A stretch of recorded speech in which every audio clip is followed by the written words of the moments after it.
Welcome to Tantrum House. I'm Kevin Delp. And I'm Melissa Delp. Today we're talking about Carcosa.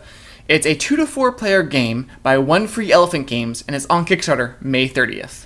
Carcosa is a tile-laying game set in the greater Cthulhu mythos. Now there are 2 ways that you can win this game. Here's a look at the prototype components. There are a bunch of tiles, cultist meeples, scoreboard, some cards, and rune stones. The base mechanics are similar to Carcassonne. Players take turns placing tiles into one big map in the center of the table and choosing whether to put a cultist on the tile or not. And there are some similarities. The ley lines are kind of like roads, the districts are like cities, and ritual sites are very similar to monasteries. You usually have a few options for the tile you pick, and you'll know the general type of tile it is because you can see the vague, unstable side. When you choose a tile, you can look at the other side to see if it has special benefits before you place it face down in Carcosa. Most tiles turn over once the feature, the ley line, the district, or the ritual site has been completed. Certain icons on the tiles will determine how many points or other bonuses are awarded to the cultists. You do need to keep track of your cultists. They aren't unlimited. When they complete a feature, they don't immediately come back to you. What they experienced was so terrible, they go insane, and it takes a few turns for them to be active again. Cultists can also be devoured, which does give you points, but also makes them even harder to get back. The ritual stones are another great part of the game.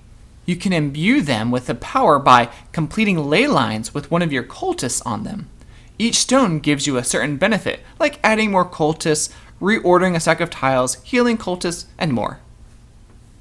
As I mentioned earlier, there are 2 different ways to win the game.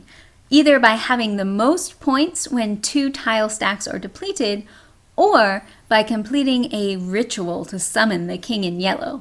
Now, if one player has already started the ritual, the other players are probably going to try to deplete those stacks as fast as possible so they have a chance to win. The artwork on the cover and the theme art is pretty cool, but at least in the prototype, that hasn't really translated into the actual game art. The tiles are a bit dark and murky, but I guess it fits the theme. My favorite illustrations are the ritual stones and the house cards. I did find the prototype rulebook a little hard to follow, but I understand that it's probably not close to what the final layout will be, so hopefully they'll be able to clear things up with more illustrations and examples, and also maybe a little better flow and more precise language.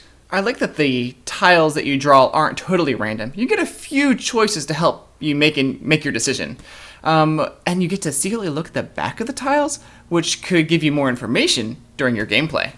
And some of the tiles actually have some markings on them that give you an idea of how likely it is that they're going to have those special icons on the other side that give you benefits. So if another player places one of those, I'm immediately thinking, should I try to get into that district? Or maybe I should sacrifice one of my cultists to the lake and hope that a feaster tile flips over and then I get a lot of points. So if you like tile-laying games, like Carcassonne or Lanterns, or you're interested in the King in Yellow theme, then check out Carcosa on Kickstarter.